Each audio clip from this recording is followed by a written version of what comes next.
Uma das votações mais polêmicas da Câmara dos Deputados ocorreu nesta quinta-feira. O velho ideal do comunismo permanece ativo e parlamentares enfrentam forças que desafiam os princípios republicanos. Eu sou Marcelo Pontes e este é o Verdade Política, um canal que busca revelar o filme preto e branco da nossa política.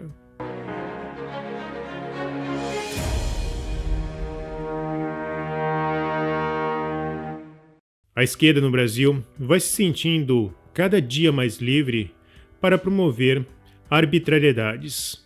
E com certeza esse é um efeito colateral promovido pelas cortes superiores. Muitos estão denunciando que as cortes viraram os guardiões da esquerda em detrimento da Constituição. E olha que a nossa Constituição é de esquerda. E mesmo assim, eles estão destruindo esta Constituição de esquerda.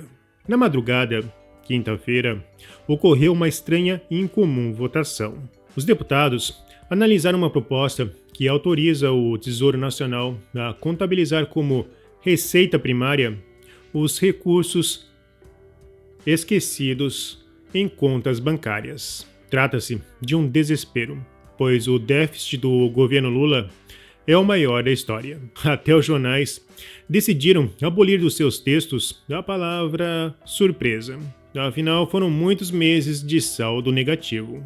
O texto, agora encaminhado para sanção, determina que os recursos esquecidos em contas bancárias sejam transferidos para o Tesouro Nacional. Basicamente, isso será uma espécie de roubo legal.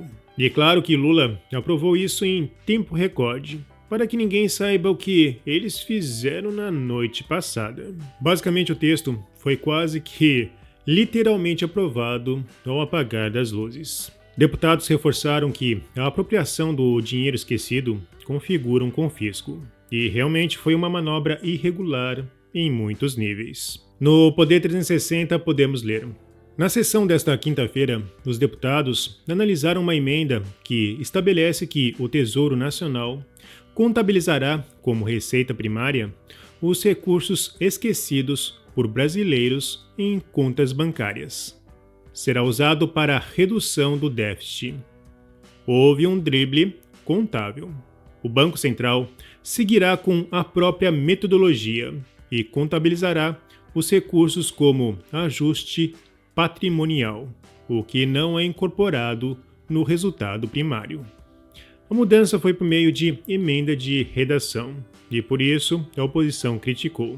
A sessão para aprovar a estranha emenda não foi conduzida pelo presidente da Câmara, Arthur Lira. Quem estava na cadeira da presidência era Isnaldo Bulhões, do MDB. Deputados da oposição acusaram Isnaldo de violar o rito parlamentar.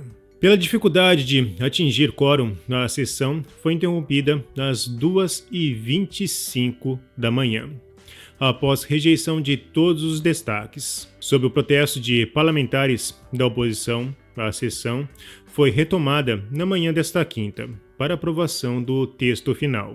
Com o plenário vazio, a defesa ficou nas costas das parlamentares da oposição. Se quem quer obstruir não quiser respeitar também o rito. Senhor presidente, mas qual é o rito? Qual é o respeito ao rito, senhor presidente? Se existe um requerimento de votação nominal que foi ignorado, senhor presidente, isso não é possível. Nós não ficamos aqui até as 2h30 da manhã. Não é extemporâneo. Ele foi apresentado. Não é extemporâneo, senhor presidente. Questão de ordem, presidente. Tem 2 artigos. Seríssimo. Requerimento de votação nominal não foi considerado. Não poderia. Então, tem o requerimento. E mesmo assim, o senhor está presidindo a sessão e respeitosamente queria dizer que estamos começando muito mal. O senhor não deixou a gente orientar, não considerou a votação nominal. E a outra coisa, tem o artigo 196 que diz claramente que a redação do vencido ou a redação final será elaborado dentro de 10 sessões para os projetos em tramitação ordinária, 5 sessões para o regime de prioridade e 1 sessão prorrogável por outro, excepcionalmente por deliberação do plenário. O plenário não deliberou, em regime de urgência. Principalmente assim, o senhor, se tiver pretensão de ser presidente dessa casa, sabe que vai ter que respeitar o contraditório, respeitar o regimento, respeitar a Constituição, e a gente não foi respeitado. E o senhor não tem compromisso com o erro. Como o senhor não tem compromisso com o erro, se houve um erro da mesa, da assessoria, pouco importa, vamos corrigir o erro. Eu queria fazer um registro. Hoje de manhã, eu liguei para o deputado Gilberto Nascimento, presidente, porque há muito tempo essa casa não vivia o que a gente viveu ontem. Ele tinha voo às 6 horas da manhã, nós saímos daqui 2h30 da manhã, mas foi respeitado o prazo regimental, foi respeitado todos os encaminhamentos, houve debate qualificado sobre a matéria, tanto oposição quanto situação se respeitaram sem agressão, porque a democracia é resultado do dissenso. E para que isso aconteça, presidente, a gente precisa resgatar a grande ferramenta que nos rege, que é o regimento. E esse regimento, logo na manhã seguinte, ainda mais por Vossa Excelência, que é um líder nessa casa, precisa respeitar o regimento, porque simplesmente tratora regimento, rasga regimento. O parlamento brasileiro não pode continuar tratorando. O parlamento brasileiro merece ouvir as vozes divergentes, porque é dessa forma que a gente resgata a democracia.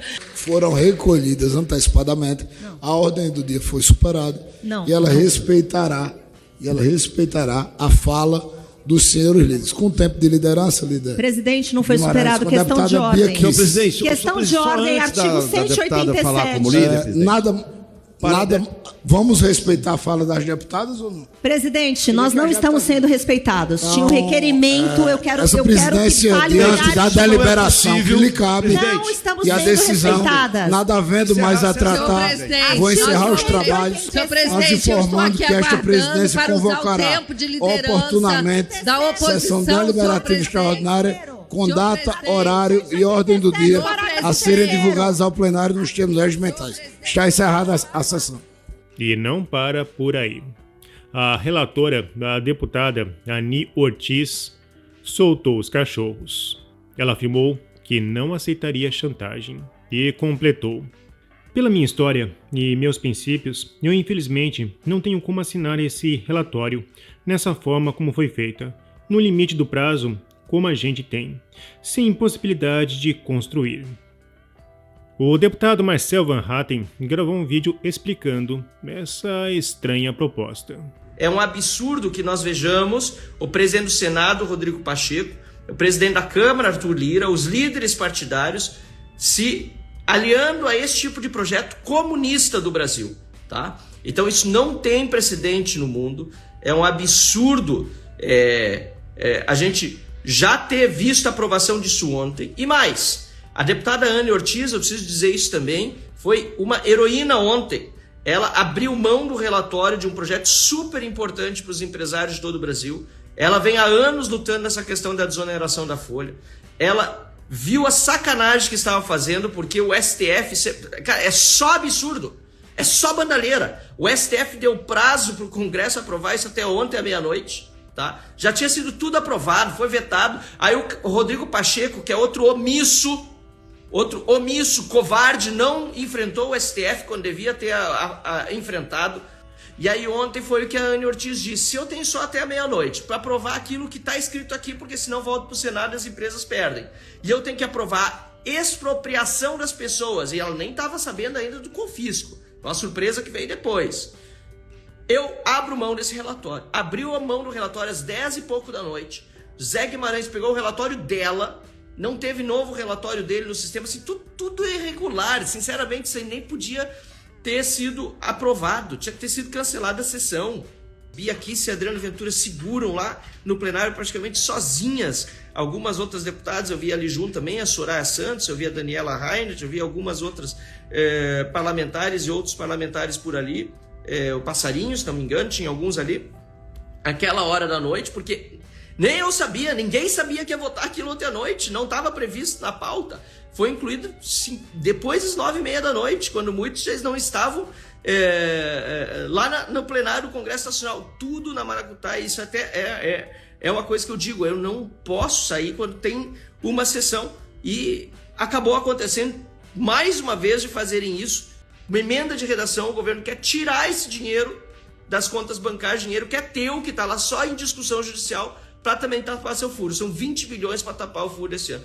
O deputado Luiz Felipe de Orleans e Bragança também expressou suas preocupações. Isso é só o início. Esse governo não tem controle de gastos, agora ele está exatamente atingindo diretamente a população na sua poupança, onde ele guarda o dinheiro, e o quebra do sigilo bancário é exatamente para ele poder fazer um cálculo mais apurado de futuras medidas. Essa medida do confisco, ela foi a medida que eles conseguem fazer agora com alguma consciência do que dá para se fazer nesse momento. Agora, as duas coisas estão vinculadas, viu, meus caros? Agora, com a quebra do sigilo bancário, o STF vai ajudar, certamente vai ajudar o fisco a determinar que tipo de regras podem impor, regras confiscatórias futuras que virão. A gente está vendo a região aqui, já existe alguma coisa nociva nesse sentido. Já desde as regras mais draconianas, de tirar dinheiro de conta mesmo, como foi feito no governo Collor. Por incrível que pareça, desde então, o nosso sistema de governo não melhorou. As mesmas regras que davam poder para o Estado de remover a sua poupança ainda estão em jogo. A gente deteriorou como Estado de Direito, vamos lembrar isso aí. Então, o que acontece? Tem regras mais draconianas e regras mais brandas de confisco em toda a região, que é liderada aí pela essa esquerda radical. Meus caros, reforma do judiciário é fundamental. É isso que está dando poder para esse governo moribundo, que não tem base. E claro, centrão, meus caros. Eu sempre falo isso, quem é que dá força para a esquerda não é a própria esquerda. A esquerda é fraca. É o centrão que está dando força. Senadores do centrão, deputados do centrão, que estão avalizando esse tipo de plano, que é confiscatório, é ruim para todo mundo. Eles não sabem o que estão fazendo. Eles aceitam lá uma troca imediata, é um Zé Mané barata, que aceita uma trocazinha e acaba entregando o país a essa tirania, essa ditadura, que é um abismo sem fim, em termos de absolutamente tudo, a destruição de tudo. O economista Gabriel Leal de Barros criticou a emenda, chamando-a de mais uma fragilização do arcabouço fiscal.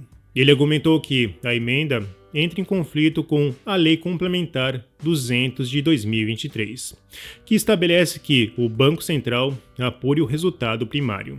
Barros afirmou que isso prejudica a credibilidade das regras fiscais e a criação de um arcabouço fiscal robusto.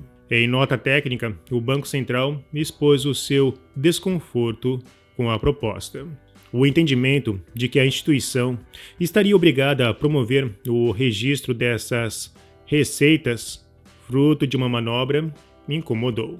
Joaquim Passarinho, presidente da Frente Parlamentar do Empreendedorismo, citou o STF como articulador no processo. O PL não aceita estar encurralado na parede. É um toniquete colocado pelo Supremo.